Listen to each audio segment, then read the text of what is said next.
Welcome back to the Deep Dive. It is Tuesday, February 24, 2026. And looking at this stack of research on the desk today, I have to say I feel a little bit like I'm watching a split-screen movie where the audio and the video just do not match up at all. Yeah, it really is one of those bipolar market days, isn't it? I mean, depending on where you look, the world is either ending or just getting started. Completely. Because on the left side of the screen, you have the U.S. markets just popping champagne. Sensex is up. Everyone is cheering this Supreme Court ruling in Washington. But on the right side of the screen, here on the ground in India... Sweaty palms. Exactly. Sweaty palms. Exporters are panicking. The IT sector is staring down what looks like an existential crisis. And the government just dropped this massive infrastructure plan that feels very do or die. It's a classic case of macro joy, but micro stress. And because there's just so much conflicting signal versus noise today, we're doing something a bit different. As we mentioned in the teaser, we are treating this deep dive as the Dhruva Investing Podcast Special Edition. Right. Our mission today is laser-focused. We are ruthlessly filtering the source material. No cricket scores. No celebrity weddings. No hyper-local fluff. And absolutely no ads for things you don't need. We are stripping this down entirely to the mechanics of capital allocation. Which is exactly what we need today. Yeah. So if you are a listener holding a portfolio or running a business or even just trying to protect your wealth, our job is to connect the dots. Between a courtroom in D.C., a textile factory in Tirupur, and a decision made in Haryana that is currently crashing bank stocks. We're going to look at why the government is trying to lease out highways again, and why the reverse brain drain might be the actual thing saving Indian tech, plus why Maruti is suddenly trying to become a battery landlord of all things. So grab your coffee or your chai and let's get into the machinery. The vibe today is volatile. Volatility creates opportunity, though, provided you know where to look. Fair point. Let's start with the biggest number on the board, the domestic macro picture. The government is back with a plan to monetize assets, and they are definitely not playing small this time. They're calling it the National Monetisation Pipeline, or NMP version 2.0. That's right. Finance Minister Nirmala Sitharaman rolled this out yesterday, and the headline target is honestly staggering. We're talking about 16.7 trillion rupees. 16.7 trillion. That is a difficult number to even visualize. It's massive. That is the amount the government aims to generate between FY26 and FY30. But before we get excited about all those zeros, I want to pause on the concept itself. Because every time this comes up, I hear people shouting about privatization and how they're selling the family silver. Yeah, and we really need to kill that myth right now because it leads to terrible investment decisions. This is not privatization. They aren't selling the family silver. They are renting it out. Walk us through that distinction, because it heavily impacts the companies involved. Okay, so imagine you own a house. Privatization is selling the house to someone else. You get the cash. You lose the house forever. Asset monetization, which is what NMP 2.0 is like putting that house on Airbnb for a 30-year contract. Okay, I'm with you. You still own the house, but someone else manages, it maintains, it collects the rent from the guests, and pays you a lump sum upfront for the right to do so. So in this macro case, the house is a highway, or a power transmission line, or a railway track. Exactly. The asset remains on the government's books, but the private sector handles the day-to-day operations. This is the brownfield funding greenfield model. Brownfield funding greenfield. Right. You take an asset that is already built, that's the brownfield, you extract value from it by leasing it out, and you use that upfront cash to build brand new infrastructure. That's the greenfield. Okay, but we have to address the elephant in the room here. We had NMP 1.0. Yeah. And let's be honest, the report card on that was mixed at best. That's putting it politely. Right, because roads and power did great, but railways, aviation, it really felt like they hit a brick wall. Hit a wall is an understatement. They missed targets significantly in those sectors. The railway station redevelopment plans specifically were just a bureaucratic nightmare. Yeah. Investors didn't want to touch them. Why not? Because the terms were too restrictive, the timelines were incredibly vague, and the return on investment just wasn't clear to the private players. So why should we as investors believe NMP 2.0 will be any different? Is this just the same wine in a new bottle? That's the critical question you have to ask, and the answer lies in the sticks and carrots approach they've introduced. The finance minister explicitly mentioned a strict policy of incentives and disincentives. That sounds a little ominous for the bureaucrats. It is entirely ominous for them. The government is effectively telling the ministry's railways, power, shipping, look, you have these assets sitting on your balance sheet. Right. If you do not monetize them efficiently, if you drag your feet, We are going to cut your budgetary support for your new projects. Wow. So if you don't lease out the old train station, you do not get the money to build a new track. Precisely. It puts the bureaucracy's own budget at severe risk. It forces them to actually align with the market. For an investor listening to this is a huge signal. How so? It means the pipeline of projects coming to market, specifically for infrastructure investment trusts or NVITs and toll operate transfer models, is going to be very robust and aggressive for the next 4 years. They have to push these deals through. So if I'm looking at my portfolio, where am I pointing my capital? You look at the construction majors and the infrastructure operators, the companies that have the massive balance sheets required to bid for these 30-year leases. Roads and power are the low-hanging fruit. They are safe bets because the model is already proven. But the real upside. The real high-risk, high-reward play is if they actually crack the code on railways this time. That unlocks value we haven't even begun to price in yet. Okay, so the government is trying to pull money in via NMP, but at the exact same time, they are drastically cutting the money going out. Which brings us to this export shock that has the textile industry literally screaming this morning. Yeah, this is the news that has the textile and leather industries up in arms today. The government has slashed benefits under the ROD-TEP scheme by 50%. Let's unwrap that acronym for everyone. ROD-TEP. Remission of duties and taxes on export products.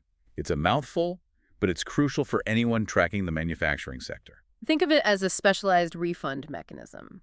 When a manufacturer in India makes, say, a cotton shirt to sell to Walmart in the U.S., they pay a bunch of local taxes along the way. Like GST. No, not GST, because that's easily refundable. We're talking about embedded taxes, taxes on the fuel for the truck transporting the goods, taxes on the electricity for the factory grid, Mondi taxes. Oh, okay. World Trade Organization rules say you cannot export your local taxes, so the government refunds those embedded taxes back to the exporter so that the Indian shirt remains somewhat competitively priced on the global shelf. And the news we're seeing in the source material. The news is that this refund just got cut by 50%, effective immediately. 50%, that's not a shrim, that's an amputation. It's brutal. The budget allocation for the scheme was slashed by 45%, down to 10,000 crore rupees for FY27. The government is essentially saying we simply cannot afford this subsidy anymore. But isn't the timing on this terrible? I mean, global demand isn't exactly booming right now anyway. The timing is easily the worst part. We have quotes here in our deep dive material from the Federation of Indian Export Organizations and various textile associations. They are panicked. It's all about the margins, right? Exactly. You have to understand the margin profile of these specific businesses. Textiles, leather gems, and jewelry. These are razor-thin margin operations. A 2 or 3% net margin is standard on a good day. So if the ROD-TEP refund was, say, 2% of the total export value and you cut it in half, you've just wiped out half their total profit margin. Or worse, you've made them more expensive than their immediate competitors. And who are the competitors? Vietnam and Bangladesh. Who are already breathing down our necks constantly. Vietnam often has much better trade access and lower logistics costs to begin with. ROD-TEP was the artificial buffer that allowed the Indian guy in Tirupur to say, okay, I can match that Vietnamese price. Take that buffer away, and the buyer from Walmart just says, sorry, I'm routing this order to Ho Chi Minh City. That is exactly what happens. So what happens to the textile stocks in our portfolios? You have to differentiate carefully here. The large integrated players, the ones who own the spinning, the weaving, and the garmenting all under one roof, they have enough scale and efficiency to probably survive this. They might take an earnings hit, but they won't die. But the smaller guys? The small cap exporters, the guys who rely entirely on this government refund just to stay in the black, they are deep in the danger zone right now. So the actionable insight for the listener here is you really need to check your small cap exposure. If you hold a small textile company that exports 80% of its product, this is a massive red flag. Absolutely. The domestic consumption story for textiles is still safe, but export-dependent small caps are heading into a severe storm. It's a silent killer for that specific market segment. Speaking of taxes and cross-border money issues, there was a smaller, somewhat technical update in the documents regarding France. Yes, the India-France tax treaty revision. This is a bit wonky, but it is very important for foreign investors to track. India and France just plugged what's called the MFN loophole. The most favored nation loophole. Put that in plain English for us. In plain English, the withholding tax on dividends for French investors operating in India is going up from 5% to 10%. Okay, why does that matter to the average listener who isn't French? Because it signals a much broader policy trend. India is aggressively tightening its source-based taxation regime. We've seen this before, right? We saw it with Mauritius, we saw it with Singapore, and now France. The days of routing foreign money through specific low-tax jurisdictions to pay near-zero tax are rapidly coming to an end. So if you are a global investor looking at Indian yield, It makes Indian equities slightly more expensive for French portfolio investors right off the bat. They have to factor in a higher tax bite on their dividend payouts. It doesn't outright stop the flow of capital, but it definitely adds friction to the machine. got it. Now let's zoom out a bit. We talked about all this domestic stress, but the markets yesterday were thrilled. The Sensex jumped 480 points. Nifty was up 142. Why? Because of what happened in Washington. The U.S. Supreme Court ruling, this was absolutely the blockbuster geopolitical event of the week. Let's set the stage for anyone who missed the nuance. President Trump had previously imposed these emergency tariffs, sweeping massive tariffs on basically everyone claiming national emergency powers. Right. He invoked the IEPA, the International Emergency Economic Powers Act. He basically declared a blanket national emergency to slap arbitrary tariffs on trading partners. And the U.S. Supreme Court stepped in and said no. They struck it down completely. They ruled that the president fundamentally exceeded his executive authority. They said you cannot use emergency wartime powers for general baseline economic policy like that. And the global markets just loved it. They loved the return to the rule of law. Investors absolutely hate uncertainty. Arbitrary overnight tariffs are the very definition of uncertainty. They disrupt entire supply chains. They spike inflation overnight. Exactly. When the court said, no, you can't just do that, the markets breathed a collective sigh of relief. The Sensex jumped specifically because a chaotic global trade war disproportionately hurts emerging markets like India. But when we talk about trade policy with Trump, is it actually over? Not even close to over. In fact, Trump has already fired back on social media. He's now threatening to use Section 301 instead. Which covers unfair trade practices, right? Yes. He's also floating the idea of imposing license fees for trading partners. It sounds like a geopolitical game of whack-a-mole. The court strikes down one tariff mechanism and he just invents a new one. It's a very high-stakes cat-and-mouse game between the White House and the U.S. courts right now. While the immediate panic has subsided, which is why we saw the market rally, the structural risk of U.S. protectionism hasn't gone away at all. Trump has made it pretty clear that if countries play games, as he puts it, he will find a way to penalize them one way or another. But Section 301 investigations take time, unlike emergency powers, which happen overnight. So the court essentially bought the global economy some time. But the trade war isn't over. And it's really interesting to note that amid all this dollar chaos and court drama, gold hit a 3-week high. Up 1%, touching $5,152 per ounce. This is textbook economics playing out. The Supreme Court ruling weakened the U.S. dollar. Walk us through that specific mechanism for a second. Sure. When the dollar drops, commodities that are globally priced in dollars like gold become cheaper for foreign buyers holding other currencies. So demand naturally goes up. Demand goes up, price goes up. Plus, gold is the ultimate historical hedge against political chaos. So if you think the Trump versus the court battle is going to get even messier over the next few months, gold remains the primary safety play. Precisely. It's the one asset class that doesn't really care who is sitting in the Oval Office. All right, let's pivot to the sector that is keeping absolutely every Indian investor up at night right now, technology. The great paradox of Indian tech. It really is a paradox. On one hand, we have the Nifty IT index down 14% year to date. It is massively underperforming the broader market by 12%. And the reason has a name. Claude. Claude from Anthropic and really all the major AI agents. Gemini, ChatGPT. The fear in the source reports is palpable. We have notes here from Jefferies talking about a structural derating of IT stocks. The narrative is pretty simple. If an AI can write code, debug software, and manage systems faster and cheaper than a human being, what happens to the entire Indian IT services model? That is the multi-billion-dollar question that no one wants to answer. For decades, the Indian IT model was built almost entirely on labor arbitrage. The pitch was always, we have smart people who can do this work cheaper than you can do it in New York or London. Right. But AI is the ultimate labor arbitrage. It costs fractions of a cent to run a query. You simply cannot compete with free and instant by hiring another 10,000 engineering grads. And investors are clearly voting with their feet. They're dumping traditional IT stocks because they see them as value traps right now. Not just cyclical downturns, but structural shifts. However, we do need to be careful not to paint with too broad a brush here. While the old body shopping model hiring thousands of freshers to do basic rote coding is definitely under severe threat, specialized IT is fighting back. You're referring to the LTM deal from the reading. LTI Mindtree, now just known as LTM. Despite all this macro doom and gloom, they just announced a massive $100 million deal with a European medtech firm. 7 years, 100 million. That is not pocket change in this climate. No, it's not. And look closely at what the deal is actually for. It's for product development hearing instrument brands' digital transformation. So it's not basic maintenance. It is not keeping the lights on. It is domain-specific, high-value cognitive work. So the lesson for the portfolio here is differentiation. Exactly. If you are holding an IT company that is just offering capacity-warm bodies to type code, you are in serious trouble. If you are holding a company offering capability-deep domain knowledge in medtech or banking or aerospace, you still have a protective moat. They are using AI as a tool to deliver that capability faster, not as a replacement for the capability itself. And there's another wild twist in the tech story today. While the stock prices of these giants are crashing, the actual people are coming back to India.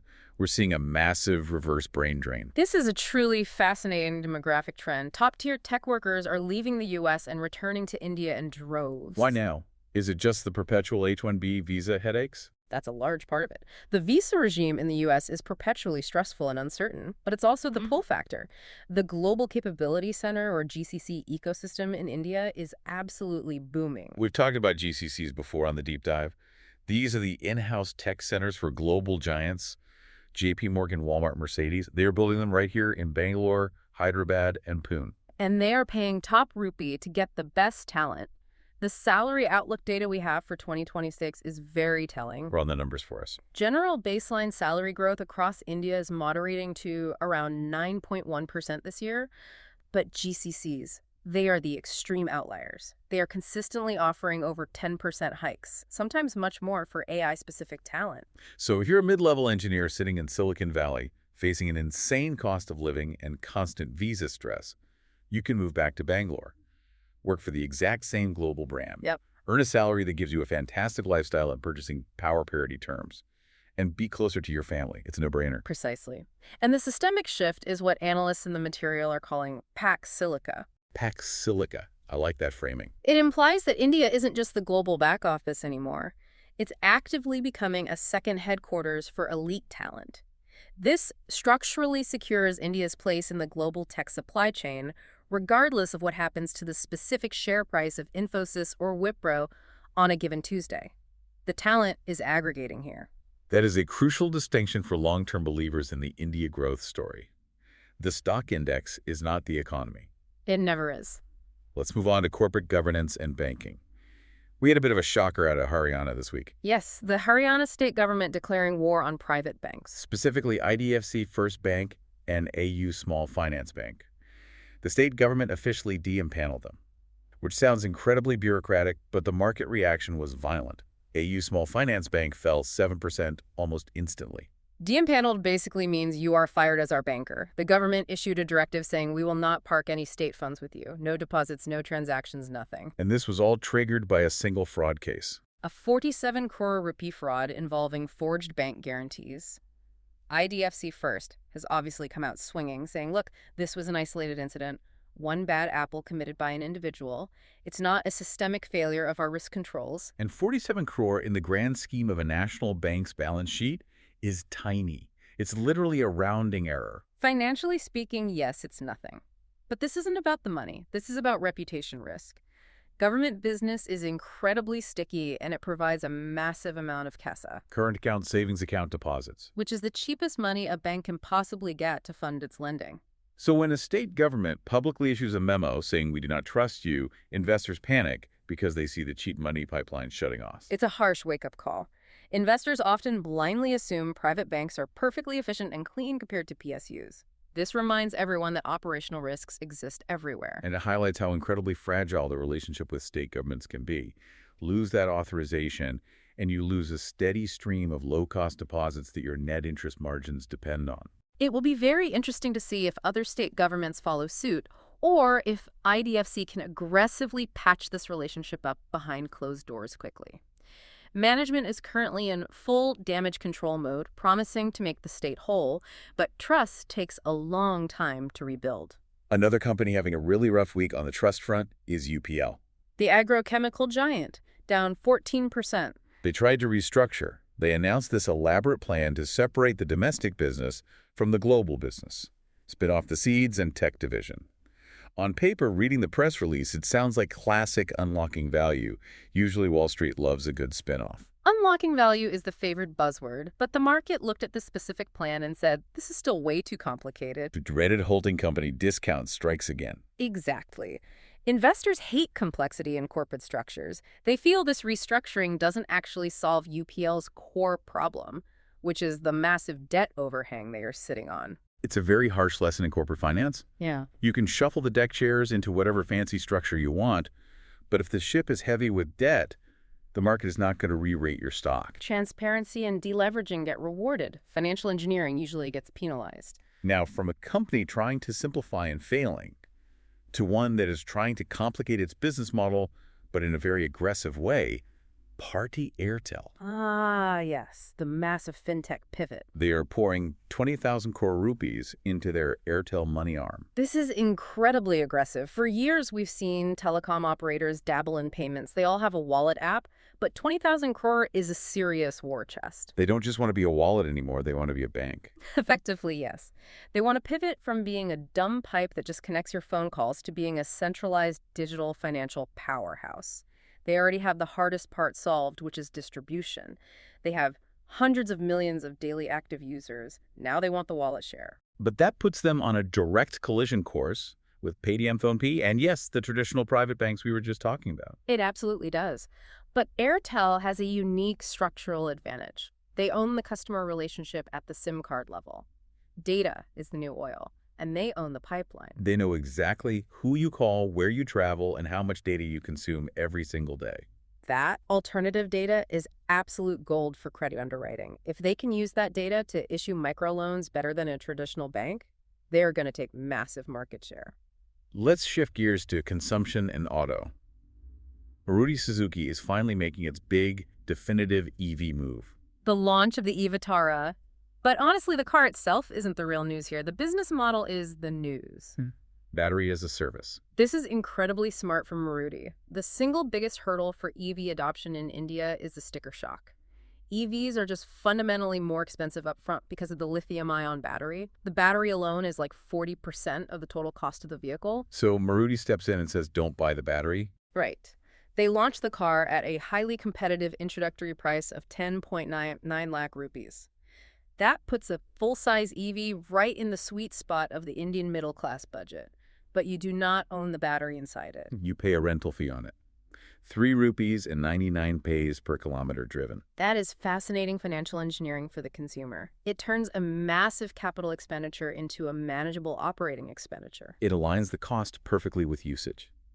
If you don't drive much that month, you don't pay as much. It perfectly mimics the old petrol model pay as you go at the pump, rather than the buy the entire tank upfront model. If this model actually works, and consumers accept it, it could finally crack the code for mass market EV adoption in India. It also completely changes Maruti's balance sheet. It creates a recurring revenue stream. They become an energy asset manager, not just a one-off car seller. They are effectively leasing you the fuel tank for the next decade. It's a huge gamble, but a necessary one to compete with Tata Motors right now. Meanwhile, over in the world of premium consumption, guess who's coming to dinner in India? The Cheesecake Factory. Via a strategic partnership with the Gourmet Cafe. I feel like we see this stark dichotomy in the source material every single week. On one hand, we have glaring reports of credit card stress, which we'll get to in a second. And on the other, high-end luxury dining and premium brands are just rushing into the Indian market. It's the K-shaped recovery continuing to play out in real time. The top 10 to 20% of Indian consumers have robust disposable income, and they are spending it aggressively on premium experiences: luxury dining, high-end SUVs, international travel. But the bottom of that K. That's where the credit card stress data comes in. And it is worrying. We're seeing a measurable rise in slippages, defaults, basically, in the unsecured credit card portfolios of major banks. The analysts in the deep dive mentioned this concept of the debt trap test. It's frighteningly simple but effective. Ask yourself, are you rolling over your credit card balance every single month? Are you actively using one credit card to pay off the minimum due on another? And the macro data suggests a rapidly growing number of urban Indians are doing exactly that just to maintain lifestyle parity. It's consumption fueled almost entirely by unsecured expensive debt. Which works fine on paper when the economy is booming and salaries are rising. But if there's even a minor hiccup, say, widespread job losses in the IT sector, which we just discussed, that entire house of cards collapses very quickly. The expert view here is extreme caution. If you hold banking stocks, you need to check their exposure to unsecured retail debt. That is the blast zone if this K-shape snaps. Let's look at more tangible assets for a moment. Real estate and infrastructure. The Delhi-Meerut Rapid Rail, the RTS, is now fully operational. And we are seeing what we call infrastructure arbitrage happening in real time. Property prices in Ghaziabad and Meerut are absolutely surging. It's the oldest classic rule in real estate: buy where the train goes before it actually gets there. Though we should warn listeners that now that the train is actually running and the ribbons have been cut, a lot of that value is already fully priced in by the developers. The smart money is already looking past Meerut for the next proposed corridor. But it proves the fundamental thesis. Connectivity is the single biggest driver of real estate value in India right now. You shrink the travel time to central Delhi to under an hour, and suddenly Meerut is a highly viable premium suburb. It completely reshapes the urban geography. It's not all good news for the National Capital Region, though. The Supreme Court is back on the pollution warpath. They are actively asking industries in the NCR to completely shift away from coal, which is going to massively raise input costs for manufacturers in that specific geographic region. Cleaner fuel is obviously better for public health and our lungs, but it's significantly harder on a factory's balance sheet in the short term. Expect margin compression for NCR-based heavy industries. Finally, let's check in on the crypto and innovation corner, because Bitcoin is having a very severe case of the blues. A serious hangover. It is down 50% from its October 2025 peak. It touched $126,000 back then, and now it's struggling to hold the $64,000 range. And the main culprit, according to the flow data, seems to be the institutional investors. The hedge funds and the ETFs. When the spot ETFs launched, they all piled in, driving the price to the moon.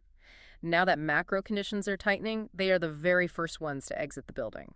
It really highlights the danger of mainstreaming. When Wall Street fully enters crypto stops being a rebel asset and starts behaving exactly like a Wall Street tech stock, highly correlated and highly prone to massive panic selling. So much for the digital gold narrative. The idea of it being a stable, non-correlated store of value is totally dead. Gold is up, making new highs, while Bitcoin is down 50%.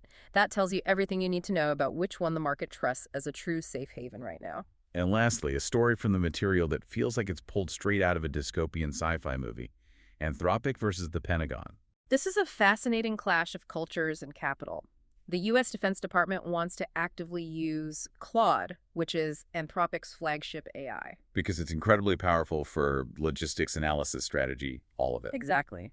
But Anthropic is actively resisting military use cases for its models. They are trying to hold the ethical high ground in Silicon Valley. They are, but institutional investors are looking at this and asking a very blunt question. Can a tech company realistically refuse massive multi-billion-dollar government defense contracts and still justify its astronomical valuation? This is the brand new frontier of ethical investing. It's not just about avoiding fossil fuels or checking green energy boxes anymore. It's about whether your portfolio's AI company is being used to pilot autonomous drones or just write marketing copy. It is a massive dilemma for ESG funds. And one that clearly isn't going away anytime soon as AI gets more capable. The defense sector has the deepest pockets. Eventually, capital usually wins these ethical standoffs. We've covered a massive amount of ground today. From 16 trillion rupee government pipelines to $100 million specialized coding deals. From state bank battles in Haryana to Supreme Court showdowns in Washington. It's been an incredibly busy Tuesday for the markets. So what does this all mean for you, the listener sitting there who wants to know exactly where to put their capital for the next 5 to 10 years? We've distilled all this noise down to our Druva 10. These are the 10 actionable, high-conviction takeaways from today's deep dive into the source material. Let's run through them. Number 1. The infrastructure play. NMP 2.0 is a hard confirmation. The government is aggressively doubling down on roads, power, and rail. If you are allocating capital, look at the construction majors and the NVITs that operate these assets. The contract pipeline is highly secure for the next 4 years. Number 2. Export caution. Actively avoid small-cap sectors highly dependent on RoDTEP incentives right now, specifically textiles and leather. Their core margins just got cut in half overnight. Until they can organically improve efficiency to compete with Vietnam, their stock performance will be a massive drag on your portfolio. Number 3. The AI hedge. Traditional body shopping IT services are a value trap right now. Do not just blindly buy the dip on every beaten-down IT stock. Look for capability over capacity. Look for companies like LTM that are integrating AI to win specialized high-margin domain deals. Number 4. Talent arbitrage. The reverse brain drain from the U.S. is very real and accelerating. This directly benefits the Indian Global Capability Centers. Commercial real estate developers heavily indexed to tech hubs like Bangalore, Pune, and Hyderabad remain a very strong long-term bet. These GCCs need massive, high-quality, grade A offices. Number 5. Auto evolution. Watch Maruti's battery as a service adoption metrics very closely over the next 2 quarters. If Indian consumers accept this leasing model, battery management becomes a completely new financial asset class. It changes the fundamental economics of the auto industry. Number 6. Regulatory risk. The Haryana and IDFC case is a stark reminder. Scrutinize your private bank holdings for their overexposure to state government accounts. If a bank relies too heavily on state deposits for its X ratio, that is a severe vulnerability, not a strength. Number 7. Urban expansion. The Delhi Mirror RRTS success mathematically proves that rapid connectivity creates explosive asset value. Do not buy real estate where the train currently is. Buy land parcels where the next rapid rail corridor is projected to be. Number 8. Taxation trend. The India-France treaty revision signals a much tighter tax regime across the board. If you are structuring global investments through foreign jurisdictions, expect higher withholding taxes to eat into your returns. Factor this 10% baseline into your yield calculations immediately. Number 9. U.S. policy volatility. The Supreme Court ruling today helps the markets breathe, but U.S. trade policy remains fundamentally unstable. Trump is highly unpredictable. Physical gold or sovereign gold bonds remain an absolutely necessary hedge in your portfolio against this ongoing U.S. political chaos. And finally, number 10. Fintech consolidation. Airtel dumping 20,000 crore into their fintech arm is a massive warning signal to the sector. The big telcos want to be banks. The competition for user wallet share is intensifying. Standalone fintech apps without a deep corporate war chest are going to get squeezed out or acquired at a discount. There you have it. The Druva 10. A clear roadmap for navigating a very volatile market this week. And just a reminder, if you want to see the specific tickers we mentioned and dive into the actual charts and data backing up these macro trends, make sure you subscribe to Druva.substack. We put all the hard data and terminal screenshots there that we obviously can't speak out loud on audio. Remember, information is only power if you actually act on it. Don't just listen to the trends. Allocate accordingly. Let me leave you with one final thought to mull over. If telecom companies successfully become banks and AI completely replaces basic coding, what does the Indian Blue Chip Index even look like 10 years from now? The names at the top are going to be radically different. Think about that as you look at your core holdings this week. Thanks for joining us on this deep dive. See you next time.